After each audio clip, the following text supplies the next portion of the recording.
Welcome back, everybody. Selamat datang kembali di Neutrality Studies. Hari ini kita kembali satu-satunya, Larry Johnson. Larry, selamat datang kembali. Larry, welcome back. Senin, semsim suarta. Very good seeing you too. Senang sekali bisa bertemu dengan Anda juga.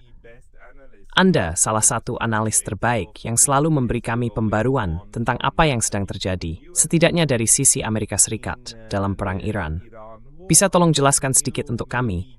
Sekarang ini Kamis pagi, tanggal 7 Mei di sini, dan Kamis malam, tanggal 6 Mei di tempat Anda. Your evening Thursday 6th.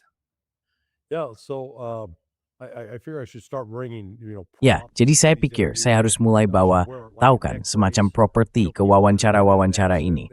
Mungkin saya harus pakai penyangga leher. Soalnya, orang yang habis kecelakaan, cedera leher, jalan sambil menahan sakit. Nah, itu yang kita butuhkan setelah nonton ya. Setelah nonton perubahan kebijakan Trump. 1 menit dia bilang, proyek kebebasan. Menit berikutnya, enggak, itu ditunda dulu. 1 menit bilang, kita sedang maju. Menit berikutnya, kita akan mengebom mereka. Nah, pasar menafsirkan bahwa ada kemajuan dalam negosiasi. Dan masih ada sedikit harapan kalau negosiasi itu bisa menghasilkan akhir permanen untuk perang. Tapi saya nggak melihat itu. Hambatan dan tuntutan dari Iran sama sekali nggak sejalan dengan apa yang Donald Trump dan timnya mau terima. Tim Trump ingin pelonggaran sanksi dilakukan bertahap, bukan langsung diberikan. Sementara Iran maunya langsung, dan saya nggak menyalahkan mereka. the Iranians want it right away, and I don't blame them. They've been down this path before with the JCPOA where they were. Mereka sudah pernah melalui jalan ini sebelumnya, lewat JCPOA. Saat itu mereka dijanjikan pelonggaran sanksi, dan hanya diminta untuk menunjukkan bahwa mereka bertindak dengan itikat baik. Mereka memang bertindak dengan itikat baik. Mereka melakukan semua yang diminta. Tapi kemudian Trump membatalkan perjanjian itu, dan tidak ada satupun sanksi yang dilonggarkan. Sekarang mereka ingin uang yang dibekukan itu dikembalikan. Bahkan hari ini, mereka mengumumkan rencana mereka tentang bagaimana mereka akan mengelola Selat Hormuz. Dan siapapun yang menegakkan sanksi terhadap Iran tidak akan diizinkan menggunakan Selat Hormuz begitu saja. Negara manapun yang mengizinkan wilayahnya, seperti Arab Saudi, Qatar, Kuwait, Bahrain, Uni Emirat Arab atau Yordania, dipakai Amerika Serikat untuk melancarkan serangan ke Iran, mereka harus membayar denda. To carry out attacks in Iran, they got to pay a fine. They're gonna be expected to help share in the remuneration. Mereka akan diharapkan ikut berbagi dalam pembayarannya. Jadi menurut saya, ada terlalu banyak hambatan, dan sebagian dari ini mungkin hanya sandiwara. Bisa jadi, ini semacam pertunjukan politik. Nah, kalau kita dengar apa yang dikatakan Marco Rubio kemarin di konferensi persnya, sama sekali tidak ada nada berdamai di situ. Semua hanya soal kenapa dianggap sekelompok orang jahat. Mereka disebut jahat, fanatik, ekstremis agama, dan seterusnya. Tapi sebetulnya, Amerika Serikat juga perlu bercermin karena banyak hal yang kita tuduhkan pada Iran, justru kita sendiri yang melakukannya. Dan kabarnya, pihak Tiongkok sudah bilang ke Trump, kalau kamu melancarkan serangan lagi ke Iran, lupakan saja datang ke sini. Xi Jinping tidak akan punya waktu untukmu. Forget about coming here. Xi Jinping will have no time for you. Yeah, right, because we have the upcoming. Ya benar, karena kita akan punya pertemuan antara Trump dan Xi Jinping akhir bulan ini. Dan kita juga baru saja melihat Araghchi berada di, kalau nggak salah Beijing, bertemu dengan Menteri Luar Negeri Tiongkok kemarin atau hari ini. Menurut kamu gimana itu? Kamu dengar nggak apa yang dibicarakan di sana? Well, the most important takeaway from that. Yang paling penting dari pembicaraan itu adalah soal keamanan regional, tentang arsitektur keamanan di kawasan. Itu istilah yang dipakai oleh pihak Tiongkok. Nah, di mana lagi kita pernah dengar istilah itu, Pascal? Putin. Itu kata-kata Putin persis. Jadi artinya Tiongkok dan Rusia, mereka seirama. Mereka nggak jalan sendiri-sendiri. Ini langkah yang terkoordinasi. Dan pesan yang sama itu juga mereka sampaikan ke pihak Saudi, Qatar, Uni Emirat Arab, Bahrain, dan Kuwait. Karena saya pikir mereka sedang maju dengan rencana yang tidak akan melibatkan Amerika Serikat. Bahkan menurut laporan, waktu proyek Freedom diumumkan, itu dilakukan tanpa berkonsultasi dengan pihak Saudi, tanpa memberitahu mereka sebelumnya. That was done without consulting with the Saudis, without giving the Saudis a heads up. So the Saudis reportedly reacted by telling the United States. Jadi, kabarnya pihak Saudi bereaksi dengan mengatakan kepada Amerika Serikat, kalian tidak boleh lagi melancarkan operasi udara dari wilayah Saudi. Selesai, titik. Sekarang saya sedang mencoba memastikan hal itu. Tapi kalau memang benar begitu, ya, memang sudah diberitakan di media, saya tetap ingin memverifikasinya lewat sumber militer saya untuk tahu apakah itu benar-benar terjadi atau cuman ya semacam bumbu politik saja. Saya pikir Tiongkok dan Rusia sedang berusaha menciptakan situasi di mana mereka bisa menjadi kekuatan dominan di Teluk Persia. Dan hal lain yang menurut saya cukup mengganggu pihak Saudi, juga Qatar, Bahrain, dan Kuwait, adalah mereka dulu dijanjikan perlindungan oleh Amerika Serikat. Kami akan melindungi kalian, katanya. Ini sistem pertahanan udara kami yang hebat, lihat bagaimana cara kerjanya. Tapi nyatanya, itu tidak berhasil. Dan sekarang terbukti, mereka memang nge-chicks. Yeah. And pricey toys, let's not forget. Iya. Dan mainan mahal juga, jangan lupa itu. Harganya nggak murah. Jadi, serangan itu menunjukkan kalau sistem pertahanan udara Amerika sebenarnya nggak berfungsi. Pangkalan-pangkalan militer Amerika banyak yang kena dan rusak cukup parah. Jadi wajar aja kalau negara-negara Arab di Teluk mulai berpikir sebentar, selama ini kita bayar Amerika miliaran dolar, kita beli perlindungan. Tapi apa yang kita dapat? Kita malah kena pukul di sini.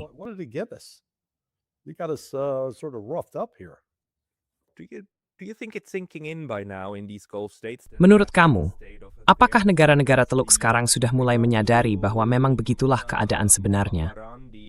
Karena minggu lalu saya berbicara dengan Mohamed Marandi, dan dia bilang begini, lihat Pascal, kalau negara-negara Arab hari ini menyatakan netralitas mereka, dan mengatakan tidak ada lagi penerbangan lintas udara oleh Amerika Serikat, tidak ada lagi pangkalan, tidak ada lagi kapal mereka berlabuh di pelabuhan kami, dan tidak ada lagi penggunaan fasilitas kami untuk melancarkan perang apapun terhadap Iran, maka perang itu langsung berakhir hanya dengan pengumuman itu saja.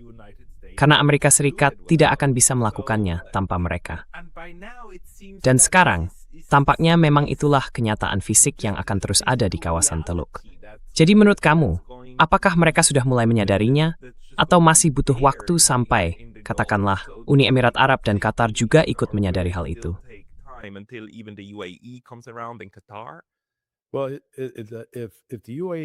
Kalau Uni Emirat Arab nggak datang, dan memang mereka sudah mengambil langkah-langkah yang sangat provokatif, ya benar, mereka malah menjauhkan diri dari negara-negara Arab Teluk lainnya.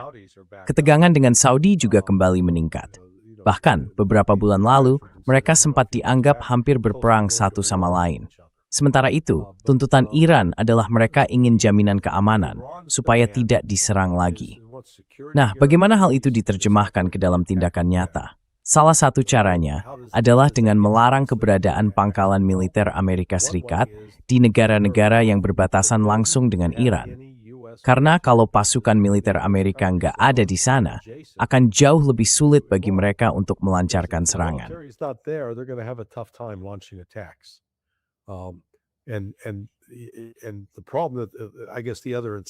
Dan masalahnya, saya kira, alasan lain kenapa negara-negara Arab Teluk mungkin ingin menempuh langkah itu adalah karena kalau mereka mengizinkan Amerika Serikat masuk, mereka otomatis jadi sasaran. Di era drone, rudal balistik jarak pendek dan menengah, serta rudal jelajah seperti sekarang, merekalah yang jadi target, dan mereka sudah mengalami kerusakan. Kita belum punya perhitungan lengkapnya, tapi dari indikasi awal, Narevnara opus kemat tahun berkutuan, it's been kira kemenggap map patatu. Hey, very brief intermission because I was recently banned. Hei, sebentar aja ya, jeda singkat, karena saya baru saja diblokir dari YouTube. Dan meskipun sekarang sudah bisa kembali, hal itu bisa terjadi lagi kapan saja. Jadi tolong pertimbangkan untuk berlangganan, bukan cuma di sini, tapi juga di daftar email saya di Substack, di pascalotas.substack.com. Tautannya ada di deskripsi di bawah. Oke, sekarang kita lanjut ke videonya. Nah, soal Amerika Serikat, teman saya di Jepang, dia seorang analis, baru saja bertanya, jadi, perang ini sudah selesai ya? Soalnya Trump bilang sudah berakhir kan? Tapi blokadenya masih berlangsung. Jadi menurut saya, Amerika Serikat saat ini memang tidak mau kembali ke fase militer aktif. Mereka tidak mau menembak lagi. Mungkin karena persediaan rudal sudah menipis, atau memang sudah tidak banyak target yang tersisa. Tapi kelihatannya strateginya bukan untuk mengakhiri konflik, melainkan mengubah cara mereka memberi tekanan ke Iran. Begitu kan? You impose hurt on Iran. Is that about it? No, let me get it. This is a layered answer. Sorry to be. Baik, saya coba jelaskan. Jawabannya agak berlapis, jadi maaf kalau saya terdengar ragu. Pertama, CIA dan atau lembaga yang disebut Foundation for the Defense of Democracies telah memberikan intelijen palsu kepada pemerintahan Trump. Dan isi intelijen itu ada dua hal utama. Pertama, meyakinkan mereka bahwa kepemimpinan Iran sedang kacau, bahwa tidak ada yang benar-benar memimpin, dan para pemimpinnya saling bertentangan. Dan mereka mempercayai hal itu. And then the second. And they believe that. You believe Anda yakin dong pistai mempercayai intiin yang keluing. Absolutely believes it. And then coupled with that is Dia benar-benar meyakininya. Dan ditambah lagi dengan keyakinan bahwa ekonomi sedang rapuh, para tentara tidak dibayar, dan keresahan di bawah permukaan hanya menunggu waktu untuk meledak. Jadi, satu pukulan lagi. Dan, tahu kan, mereka kembali pada keyakinan yang sama seperti di minggu pertama. Kalau kita potong kepala pimpinannya, mereka nggak akan bertahan lebih dari 3 atau 4 hari. Dan sekarang mereka diberitahu hal yang sama lagi. Kita lihat Scott Bessent mengulanginya. Marco Rubio juga mengulanginya. Donald Trump pun mengulanginya. Jadi, saya tidak peduli negosiasi apapun yang sedang berlangsung, selama mereka masih punya keyakinan seperti itu tentang situasinya. Yang mereka tidak pahami, dan saya baru menyadarinya sekitar seminggu yang lalu, adalah bahwa saat ini, kepemimpinan Iran mungkin justru lebih bersatu daripada kapanpun dalam 46 tahun sejarah Republik Islam itu.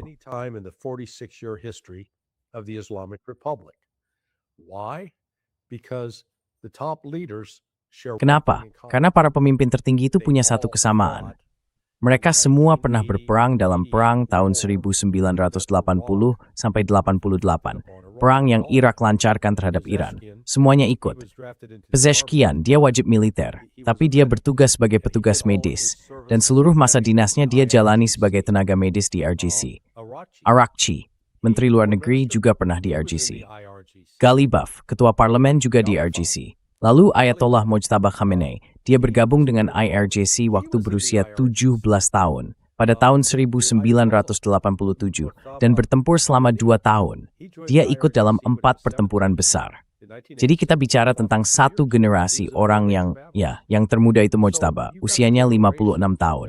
Yang tertua Pezeshkian, seumuran saya 71. Saya cuma mau bilang, saya kelihatan lebih muda dari dia. I look better than he does. I'll just note. So I see mixement.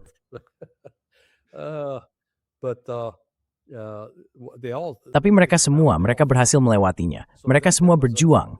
Jadi itu, dan mereka melakukannya saat masih muda, tahu kan, di usia antara 17 sampai 30 tahun. Itu yang membentuk siapa mereka sekarang. Jadi mereka diserang lagi, sama seperti waktu mereka diserang tahun 80. Hanya saja kali ini lebih kejam. Jadi anggapan bahwa mereka saling bermusuhan dan terpecah, itu cuma propaganda barat. Omong kosong itu. Lalu soal ekonomi yang katanya sudah sekarat, tinggal menunggu waktu untuk runtuh. Blokade Amerika Serikat, itu cuma sandiwara. Karena kalau dilihat dari logika sederhana, kalau kamu mau melakukan blokade, artinya setiap kapal yang mencoba keluar dari blokade itu harus kamu hentikan. Kamu harus menyitanya.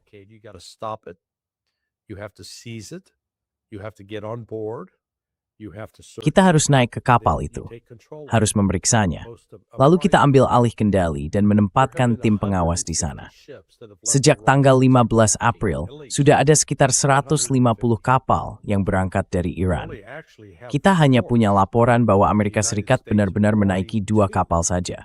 Sekarang, kalau misalnya mereka menaiki semua 150 kapal itu, berarti setiap kali mereka naik, kapal perusak atau kapal penjelajah yang mendampingi harus ikut mengawal kapal itu, entah itu kapal tanker atau kapal kargo. Masalahnya, kita tidak punya 150 kapal di sana. Saya kira kita cuma punya 18 ya. Dan masing-masing dari 3 kapal induk itu punya 4 kapal perusak sebagai pendamping. Jadi 12 dari kapal itu sudah digunakan untuk melindungi kapal induk.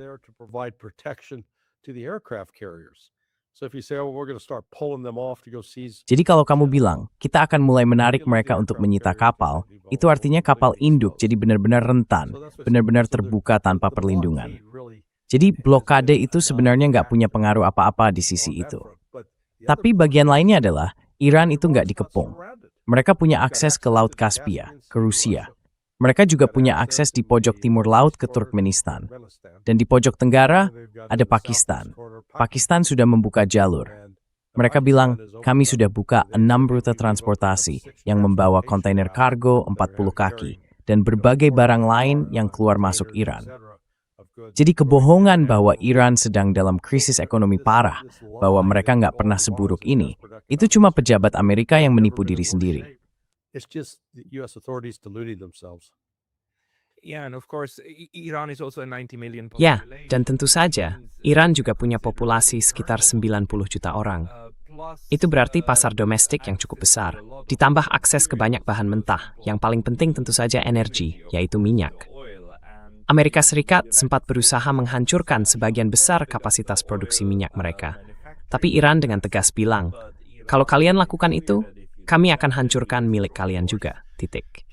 Jadi akhirnya hal itu mereda. Saya aktis tiga sedang berthang, ya. We're working on fixing all of that. When Yeah, I was just going to say, it's one more example of the schizophrenia. Ya, saya tadi mau bilang, ini satu lagi contoh dari sikap yang membingungkan dalam kebijakan luar negeri dan energi Amerika Serikat. Ingat, 2 minggu setelah itu, apa yang diumumkan Scott Bessent? Oh, kita mencabut sanksi terhadap minyak Rusia dan Iran supaya semua orang bisa membelinya. Dan mereka juga tidak berusaha menghentikan pengiriman minyak di laut terbuka karena mereka butuh pasokan itu untuk mencoba menstabilkan harga. Sekarang, mereka gagal. Swise Nord Stem. They have now failed. They have failed in that. so the one thing we can say Satu hal yang bisa kita pastikan adalah, ketika Donald Trump bilang, nggak apa-apa kalau harga minyak naik sedikit, itu harga yang harus dibayar. Kita tahu itu sebenarnya nggak benar. Mereka justru harus peduli, kan? Washington benar-benar harus peduli dengan harga minyak. we have to care about the price of oil. Just come here to Florida. I'll take Datang aja ke Florida, nanti saya ajak ke pom bensin lokal, dan kamu bisa dengar sendiri orang-orang ngeluh. Mereka nggak senang. Istri saya pulang malam itu dan bilang, biasanya orang cuma keluar dari mobil, isi bensin, terus pergi. Nggak ada yang ngobrol. Tapi sekarang orang-orang bilang, kamu bisa percaya ini gitu. Jadi Trump punya masalah besar, karena saya kasih contoh ya. Hari Kamis, harga bensin $3.96 per galon. Sebelum perang, harganya $2.54. Nah, Kamis itu sempat turun sedikit di minggu ke-5, ke-6, ke-7, karena mereka ngambil dari cadangan minyak strategis. Mereka pompa lebih banyak minyak ke sistem buat coba menstabilkan harga. Tapi sekarang cadangan itu udah kosong. Jadi Kamis harganya $3.96. Jumat naik jadi $3.98, Sabtu $4, kemarin $4.04. Jadi cuma dalam 5 hari naik 8. So just in 5 days, it's gone up 8 cents. Do you think that the Trump administration Menurut kamu, apakah pemerintahan Trump benar-benar menggunakan ukuran itu sebagai salah satu indikator untuk menentukan apa yang harus mereka katakan selanjutnya, supaya pasar turun? Soalnya, teman saya di Tokyo bilang, berdasarkan apa yang mereka dengar kemarin, dia memperkirakan hari ini, ketika pasar dibuka, karena kemarin di sini hari libur nasional, pasar akan bereaksi sangat positif. Jadi harga minyak akan turun. Menurut kamu, apa vast penelitian memperhatikan trade di Amerika? Trump maksudnya. think they actually try to look at what's happening Oh, at yeah. the US pump? Yeah, this is where there's a disconnect. Hmm. They Bukan. are using the Disinilah futures letak market, ketidaksambungannya. which is Mereka pakai completely pasar disconnected berjangka, from reality. yang sama sekali nggak nyambung dengan If you kenyataan. go out, Kalau kita lihat di lapangan, misalnya di Singapura, begitu kapal datang dan mulai bongkar muatan minyak, mereka nggak bayar. Katakanlah harga Brent $110. Saya bahkan belum sempat lihat hari ini berapa, karena pasar itu penuh manipulasi. Tapi harga sebenarnya yang dibayar di dermaga, karena pasar kertas untuk kontrak berjangka itu nggak ada. Artinya, harga di dermaga waktu itu, Singapura bayar $250 per barel, sekitar 5 atau 6 minggu yang lalu. Banyak negara sekarang bayar $140–150. Jadi ada selisih paling nggak $40–50 antara harga yang disebut di pasar berjangka dan harga sebenarnya. Dan tahu kan, cities of Samar, MJSMN, adding Frick Road and towards strength. Exploited by some very shrewd traders. But the market is being manipulated by politics. Jadi, pasar sekarang sedang dimanipulasi oleh politik dan persepsi. Semua ini sudah lewat. Yang banyak orang nggak paham adalah 20% pasokan minyak dunia sudah nggak ada lagi di pasar. Nah, pada tanggal 28 Februari, 1 Maret, dan 2 Maret, meskipun Selat Hormuz waktu itu mengancam 20% pasokan minyak dunia, minyak sebanyak itu masih ada di laut lepas, sedang berlayar menuju tempat tujuan untuk dikirim. Jadi waktu itu sebenarnya belum ada yang benar-benar kekurangan pasokan. Sekarang baru terasa. Itu bedanya. Sekarang dampak ekonomi negatifnya mulai benar-benar terasa. Dan tahu nggak, hal sesederhana seperti orang-orang di sini di Florida, kita kan dapat sinar matahari hampir sepanjang tahun. Rumput selalu tumbuh, jadi harus ada yang merawat halaman, motong rumput, ada juga yang melakukannya sendiri. So you're now, if you've got a 5-gallon lawnmower, you're paying $5 to $8 more for gas than you were 2 months ago. And the vehicles, that's up. The diesel is like almost double the price. I mean, so it is going to have an inflationary effect right away because people are having to pay more for not just like lawn services. I use my dogs. We feed them a raw food diet, and so we buy a 5-pound log of hamburger and divide it up so that, they get each of them eats about 3/4 of a pound a day. They're 140-pound dogs, so the big dogs. A year ago, I was paying $14.50 for that 5-pound log. Today, it's $21.50. Wow. And 2 weeks ago, it was $20.50. And a month and a half ago, it was $19.50. So the price rate is it's accelerating. Ya, ini salah satu hal yang sering banget disalahpahami orang. Inflasi itu bukan semata-mata fenomena moneter. Inflasi itu lebih banyak disebabkan oleh dampak nyata di ekonomi. Misalnya, waktu harga minyak naik, ya semua ikut naik. Sama juga di Jepang. Jadi dalam konteks ini ada pepatah yang bilang, seorang pemimpin cuma berjarak 3 kali makan dari digulingkan, kan? Nah, kalau begitu, Donald Trump bisa dibilang cuma berjarak 3 kali isi bensin dari masalah besar yang nyata di tangannya. Dan hal itu pasti ada di pikirannya, atau di pikiran pemerintahannya. Maksud saya, Biden, apapun pendapat kita tentang dia, setidaknya soal angka-angka ekonomi, dia bukan orang bodoh, kan? Yeah, well, you'd hope not. But they seem to have been able Iya, to manipulate ya semoga saja tidak begitu. Tapi kelihatannya mereka bisa memanipulasi situasinya atau meyakinkan diri sendiri bahwa ini bukan masalah besar. Nah, biasanya para ekonom atau orang pada umumnya melihat inflasi dari satu sisi aja. Mereka berpikir, oh, kita mencetak terlalu banyak uang, jadi terlalu banyak dolar mengejar terlalu sedikit barang. Tapi kadang inflasi memang disebabkan karena pencetakan uang yang berlebihan. Hanya saja, bukan itu yang sedang terjadi sekarang. Kita sedang menghadapi inflasi yang nyata, yang disebabkan oleh kelangkaan barang. Dan kelangkaan itu menyebar ke seluruh perekonomian. Tidak berhenti di satu titik saja. Efeknya merambat, seperti kalau kita melempar batu ke air. Riaknya menyebar sampai ke tepi. Jadi ya, itu akan memengaruhi harga makanan. Dan pada akhirnya akan memengaruhi keputusan orang. Misalnya, berapa banyak uang yang mau saya keluarkan untuk makan di luar, kan?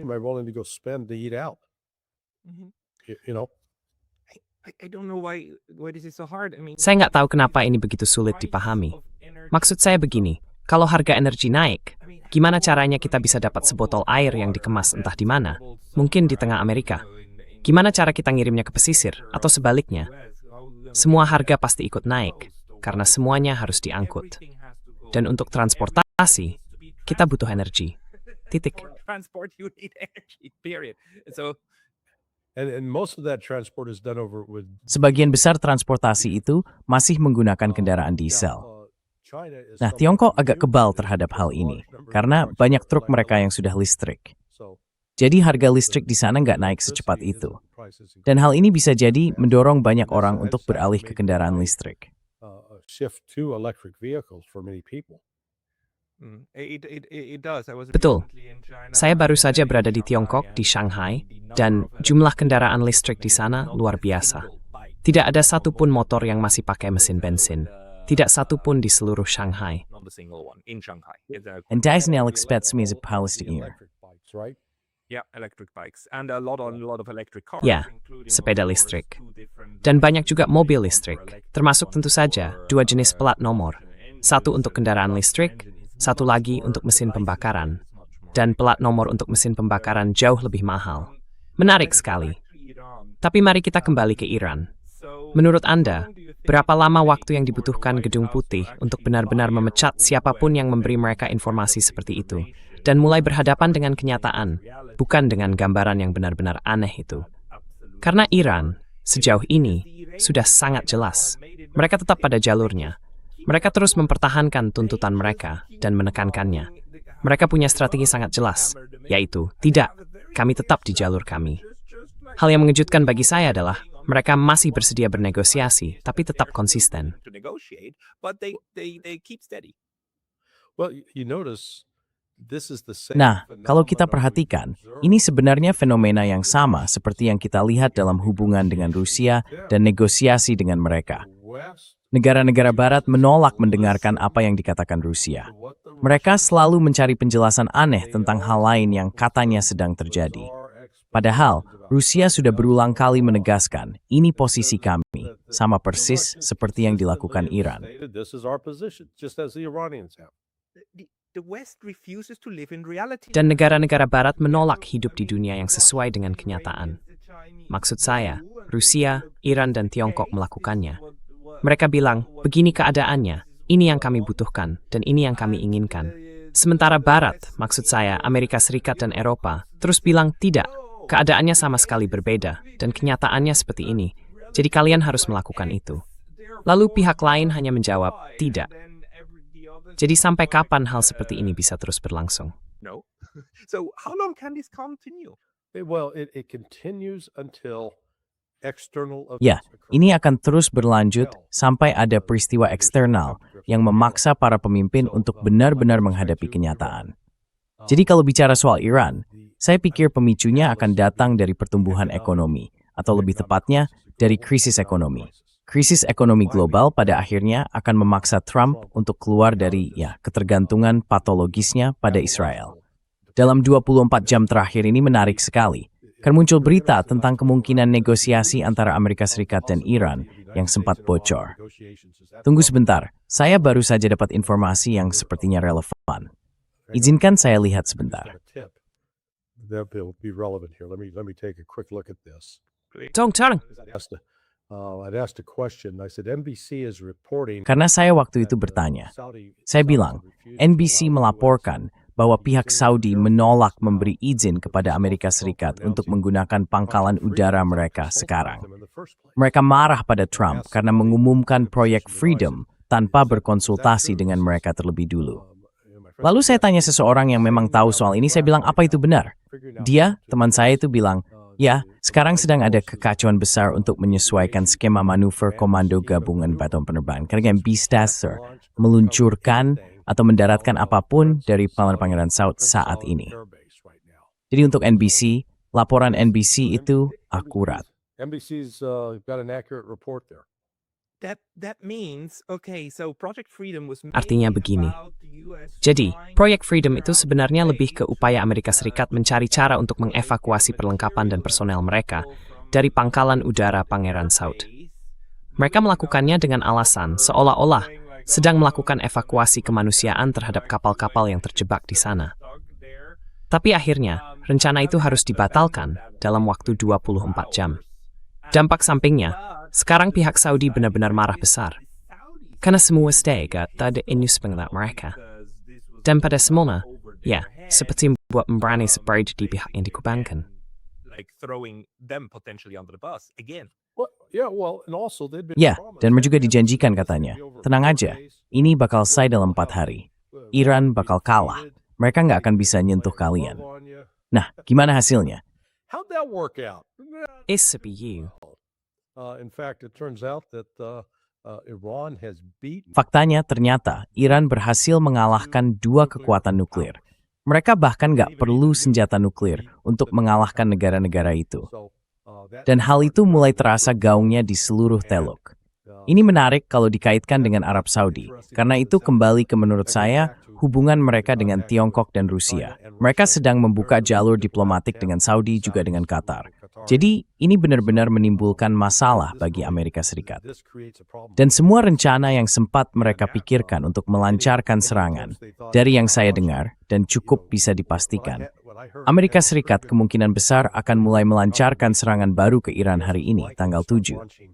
Tapi saya rasa itu sekarang mungkin ditunda, sebagian karena pihak Saudi bilang, oh tidak, kalian gak akan menerbangkan apapun lagi dari negara kami, lupakan saja.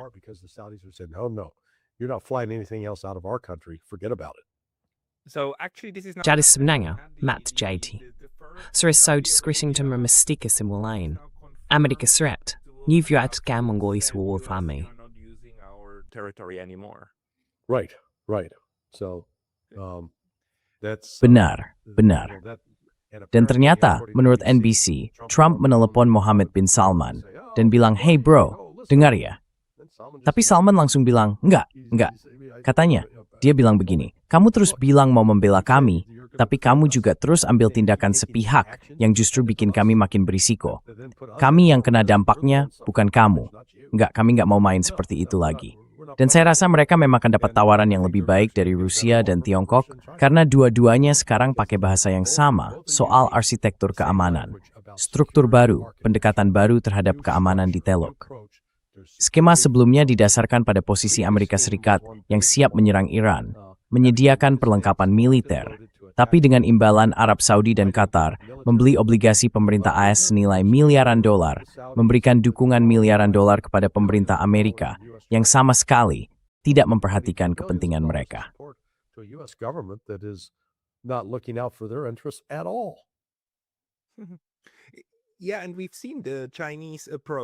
Ya, kita juga sudah melihat pendekatan Tiongkok yang mencoba menengahi rekonsiliasi antara Arab Saudi dan Iran. Dan, ya, upaya itu sempat meredup lagi. Tapi kalau ketiganya, Tiongkok, Rusia, dan Iran, bicara soal arsitektur keamanan, yang mereka maksud itu bukan pendekatan Amerika Serikat, yang pada dasarnya berbasis pada penangkalan, seperti menodongkan senjata ke kepala pihak lain. Mereka justru mencoba mencari cara untuk hidup berdampingan, sesuatu yang masuk akal, tanpa terus saling mengancam. Dan itu tentu saja soal konektivitas, terutama bagi Tiongkok. Kita juga tahu sekarang bahwa sebagian dari kampanye pemboman Amerika Serikat sebenarnya bertujuan untuk menghancurkan jalur perdagangan darat, rute, dan rel kereta di Iran yang menghubungkan Iran dengan Tiongkok.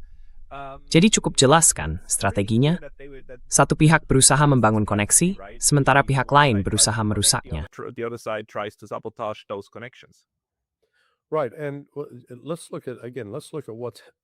Baik, mari kita lihat lagi apa yang terjadi selama seminggu terakhir. Rusia mengumumkan bahwa ke depan, kalau mau membeli minyak mereka, pembayarannya harus pakai yuan. Jadi mereka ingin dibayar dengan mata uang Tiongkok. Lalu 2 hari yang lalu, Tiongkok memberitahu kilang dan bank-banknya yang sebelumnya diancam akan dikenai sanksi kalau membeli minyak dari Iran atau Rusia, bahwa mereka tidak peduli dengan sanksi Amerika. Mereka bilang, abaikan saja. Kami tidak akan menegakkannya sama sekali. Dan kalau Amerika menyerang kalian karena itu, kami akan melindungi kalian. Bahasanya jelas menunjukkan sikap menantang, sesuatu yang sebenarnya tidak biasa bagi Tiongkok. Biasanya mereka sangat sopan, bahkan terkesan hati-hati. Tapi kali ini, bahasanya benar-benar tidak diplomatis. Jadi, bisa dibilang Trump berhasil memicu dan membentuk aliansi baru antara Rusia, Tiongkok, dan Iran. Dan sekarang, aliansi itu disebut smash ke negara lain di kawasan Teluk. And it's now going to extend to other members of the Gulf. And not only that, but also set. Dan bukan cuma itu, tapi juga mulai menyiapkan apa yang dibutuhkan untuk membangun infrastruktur terpisah. Menurut Anda, bagaimana soal asuransi? Karena Anda tahu, mengancam akan melakukan blokade atau menaiki kapal dan sebagainya, itu bisa saja diucapkan, bahkan kalau sebenarnya tidak punya kemampuan untuk melakukannya. Dulu, sekitar 5 tahun lalu, kalau ada ancaman seperti itu terhadap kapal, misalnya kapal tanker minyak Rusia dan sebagainya, biasanya semua perusahaan asuransi dan reasuransi, kebanyakan yang berbasis di London, akan memutuskan untuk tidak mengasuransikan kapal-kapal itu.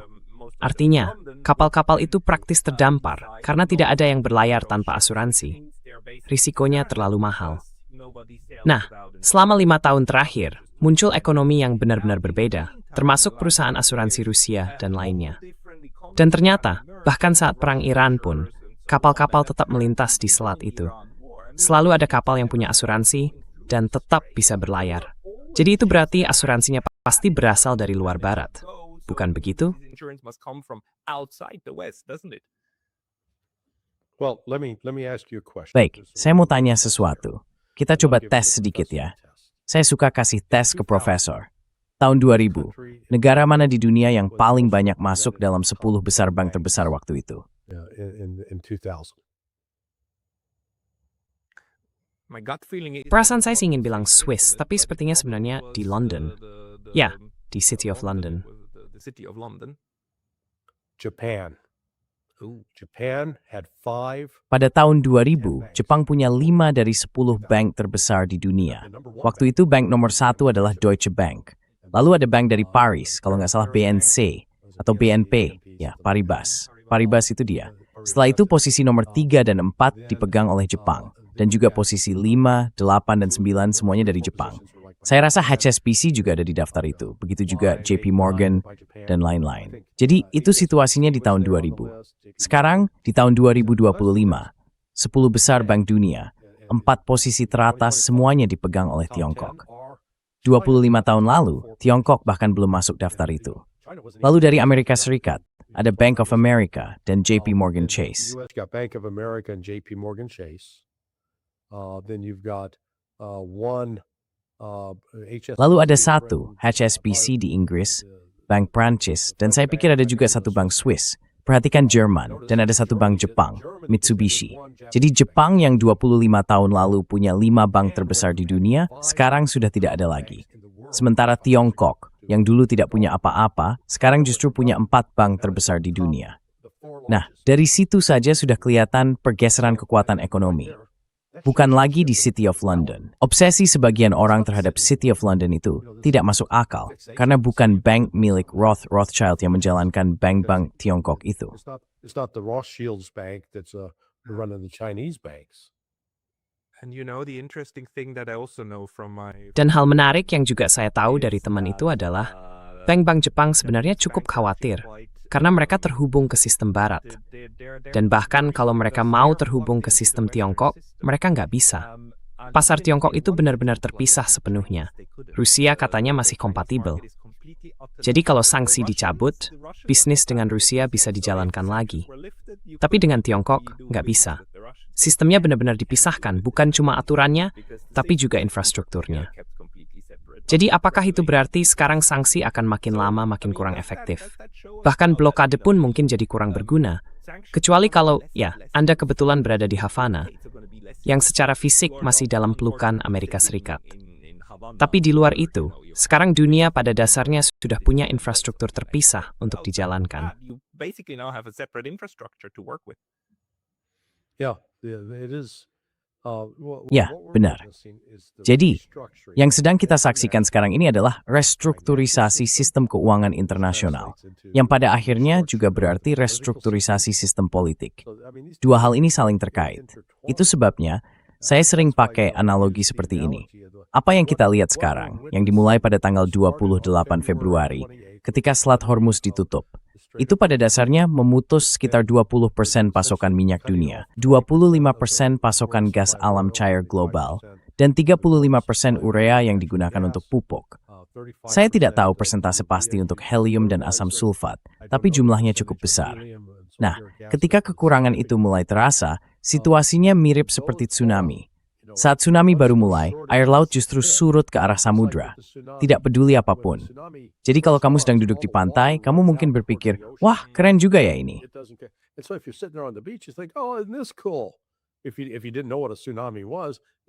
Kalau kamu nggak tahu apa itu tsunami, kamu mungkin bakal mikir, wah lihat deh pantainya luas banget, terbuka semua. Kamu bisa lihat ikan-ikan yang terdampar dan sebagainya. Tapi kalau kamu tahu tentang tsunami, kamu tahu itu saatnya bangun dari kursi pantai dan lari ke tempat yang lebih tinggi. Karena air bakal datang lagi, dan datangnya ganas banget. Nah, itu yang mulai kita lihat sekarang. Itu yang mulai kita rasakan, misalnya dengan harga minyak yang terus naik, dan nggak ada solusi cepatnya. Nggak bisa cuma pencet tombol dan tiba-tiba ada negara lain di OPEC yang langsung produksi lebih banyak. Mereka juga punya batasan. Jadi ya, kita lihat sendiri, Arachi itu sibuk banget sejak Senin minggu lalu, bahkan sebenarnya udah hampir 2 minggu sekarang.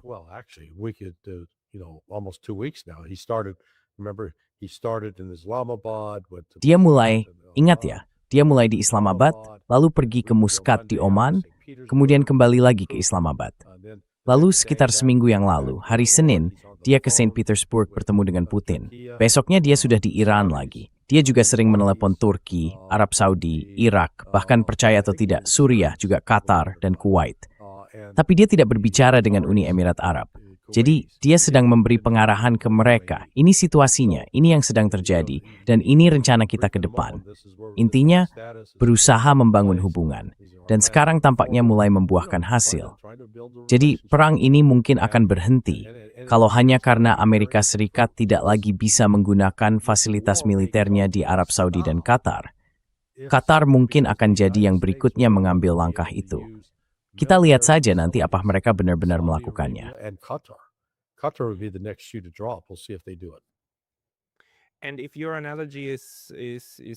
Dan kalau analogi Anda benar, berarti kita tidak terlalu jauh dari saat ketika Amerika Serikat benar-benar akan mulai meminta Iran dan negara lain untuk mengekspor lebih banyak minyak demi menstabilkan harga minyak global. Hal lain yang bisa dilakukan Amerika Serikat adalah mulai membatasi ekspor minyak dan gas alam cairnya ke Eropa. Apakah itu sesuatu yang mungkin terjadi?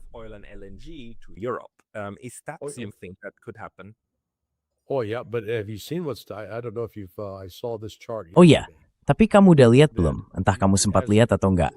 Kemarin aku lihat grafik yang nunjukin kalau perbedaan harga ini makin besar. Jadi West Texas Intermediate atau WTI di graphicoilprice.com itu harganya cuma sedikit di atas 100. Jadi bisa dibilang itu salah satu minyak paling murah di pasaran. Nah, tebak apa? Orang-orang di seluruh dunia, yaitu yang mereka beli. Jadi, ekspor Amerika Serikat naik drastis banget. Dan itu malah bikin kekurangan pasokan dalam negeri. Akibatnya, harga bensin di sini makin tinggi. Gak bisa dipercaya ya.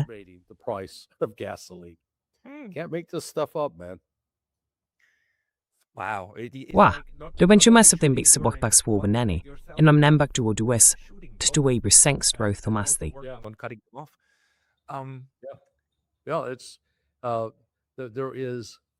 Ya, ini hampir seperti bentuk kegilaan, gak rasional. Atau mungkin ya seperti Scott Bessent, Menteri Keuangan itu. Dia benar-benar percaya hal-hal seperti itu, bahwa Iran sedang dalam kesulitan besar dan tekanan dari Amerika Serikat berhasil membawa perubahan. Padahal sebenarnya tidak.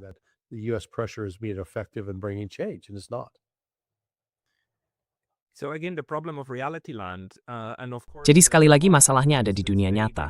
Dan tentu saja pasar misalnya bergerak di antara keduanya kan? Dunia nyata pada akhirnya akan menyusul. Tapi kita bisa hidup dalam fantasi untuk sementara waktu. Harga pun akan mengikuti fantasi itu. Sampai akhirnya dunia nyata datang menghantam. Nah, lalu apa artinya itu bagi perkembangan ke depan? Karena menurut saya, yang Anda katakan ada bahwa Amerika Serikat akan kehilangan kemampuan untuk menjalankan strategi militernya terhadap Iran. Jadi sekarang semuanya seperti mereda secara alami. Tapi, apakah akan ada saat di mana Amerika Serikat terpaksa benar-benar duduk di meja perundingan dan memberikan konsesi yang diinginkan Iran? Yang paling penting, mencabut sanksi-sanksi itu. Cabut semuanya, ya.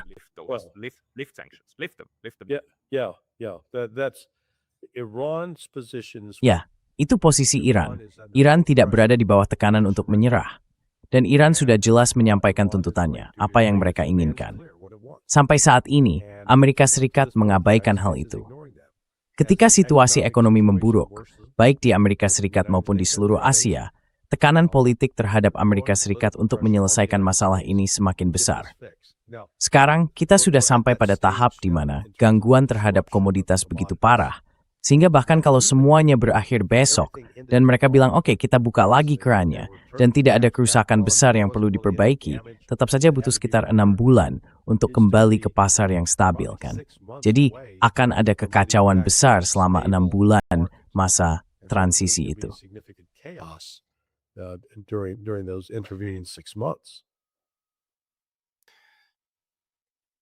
Right. So, and maybe as a last point, Baik. what's your assessment Mungkin of sebagai the poin terakhir, situation? bagaimana penilaian Anda terhadap situasi di Israel? Karena secara historis, itu salah satu faktor terbesar yang sering menggagalkan upaya meredakan kekerasan. Kita bisa lihat bagaimana mereka terus melakukan operasi di Lebanon. Kita juga lihat operasi mereka masih berlanjut di Gaza. Media massa kita masih menyebutnya gencatan senjata. Padahal bahkan ketika puluhan orang tewas setiap hari, tetap saja disebut gencatan senjata yang rapuh. Padahal sebelah dekat begitu. Jadi Mats Vaimanis namis wajib absis tastelini. What's your assessment of the Israeli situation? Israel's panicked right now. There are reports Israel lagi panik sekarang. Ada laporan yang bilang keputusan Trump, baik soal proyek Freedom maupun negosiasi yang melibatkan Pakistan sebagai perantara dengan Iran, nggak dikoordinasikan dulu dengan Israel. Jadi, Israel melaporkan kalau Netanyahu dan Katz lagi sibuk nelpon berbagai pihak. Saya yakin mereka juga nelpon Miriam Adelson. Dan Miriam Adelson, yang punya jalur langsung ke Trump, pasti bakal nelpon dia dan bilang sebenarnya apa yang sedang terjadi. Jadi, menurut saya, tekanan semacam itu juga bakal memengaruhi Trump. Dia akan ditekan untuk terus menyerang Iran dan bukan mengejar perdamaian. Tapi, tekannya makin besar, dan dia harus mengambil keputusan 65 sampai 7 hari ke depan. within the next 5 to 7 days. But could they? I mean, some of the information. Tapi, apakah mereka bisa? Maksud saya, sebagian informasi yang saya dapat minggu lalu menyebutkan bahwa persediaan rudal Amerika Serikat, seperti Patriot dan Taat, turun sekitar 50-60%. Jadi pertanyaannya, apakah kemampuan untuk melakukan serangan konvensional terhadap Iran dengan senjata biasa masih ada saat ini? Apakah masih cukup banyak perlengkapan di kawasan itu yang bisa digunakan untuk menyerang? In the region that could be fired. Oh, they've got on the offensive side. Mereka kekurangan persenjataan di sisi ofensif. Persediaan Tomahawk sudah sangat menipis, begitu juga dengan JASSM.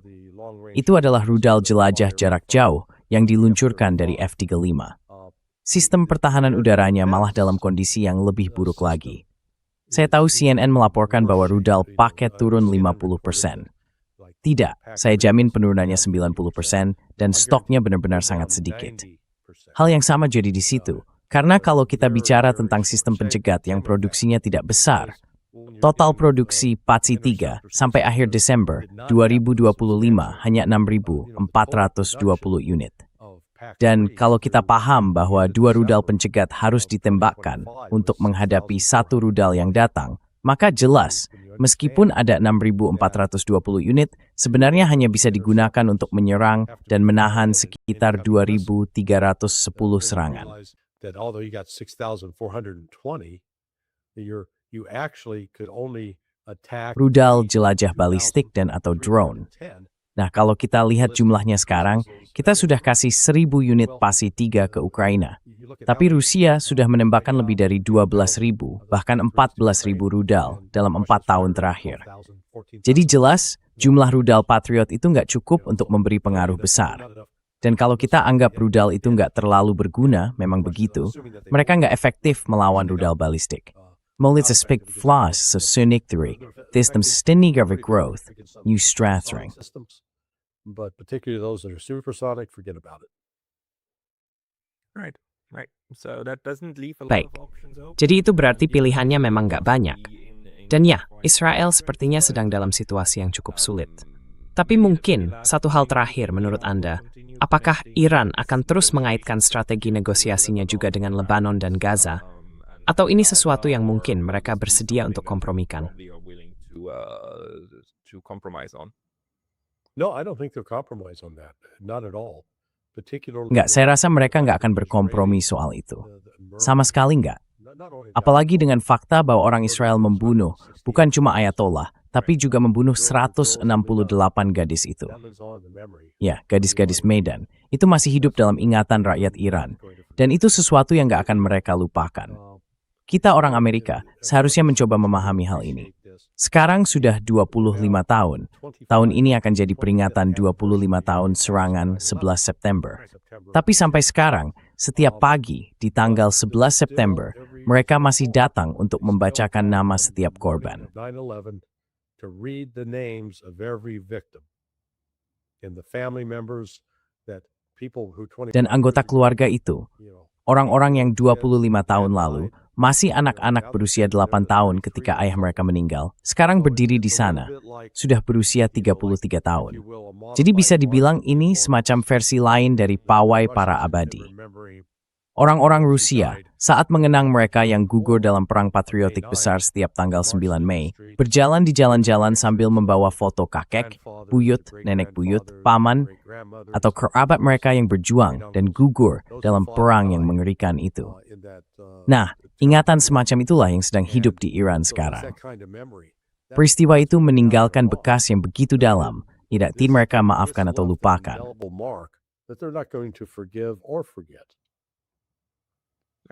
Right. No, okay, that's Iya. does make a lot of Oke, sense. benar juga. Iran is Masuk actually- akal banget. Since Iran Dan is karena the Iran one sebenarnya in sedang the memenangkan war perang, of the versi battle, mereka tentang apa tujuan perang ini yang bakal lebih dominan, terutama di luar dunia barat. Larry, penjelasanmu tadi sangat lengkap. Terima kasih banyak. Buat yang mau baca tulisanmu atau lihat lebih banyak dari kamu, tentu saja bisa langsung ke situsmu yang luar biasa, sonar21.com ya. Betul, itu dia. .com, right? Yes, that's it. Come there. Any And, I'm at, Datang aja ke sini. Saya juga ada di Substack dengan nama Larry C. Johnson. Jadi itu bisa jadi alternatif. Ya, saya mau bilang, kalau orang mau berlangganan, banyak yang suka berlangganan supaya dapat pemberitahuan, itu bisa langsung dari halaman Substack saya. Saya nggak memungut biaya apapun. Kalau ada yang mau berdonasi, silakan. Di Substack saya bilang begini, kalau mau kasih komentar, ada biaya kecil, tapi selain itu, semua bisa dibaca gratis dan aksesnya tetap sama. You get the same access regardless. So It's a wonderful model and I recommend it to everybody. I do. Itu model yang luar biasa, dan saya sangat merekomendasikannya untuk semua orang. Saya juga melakukan hal yang sama di Substack. Dan tolong, berikan langganan berbayar di Substack milik Larry, karena Larry juga pernah dikeluarkan dari YouTube. Saya harus mengingatkan semua orang, kamu memang dikeluarkan dari YouTube. Kamu tidak diizinkan ada di sana. Tapi di Substack masih ada kebebasan, dan juga ada cara untuk mendukungmu. Jadi teman-teman, silakan berlangganan di Substack milik Larry, atau di halaman utamanya, Larry Johnson. Terima kasih banyak atas waktumu hari ini. Homepage, Larry Johnson. Thank you so much for your time today. hey Pascal. Hai Pascal, selalu memframing Beaver Spring Hughes. Sebab hari itu, aku bertanya stats yang bertemu terusunganmu. In person. I hope Ogek in Havmo Kukuyas. Sampai jumpa. see you. Ike, jagadari, and gath, Bye.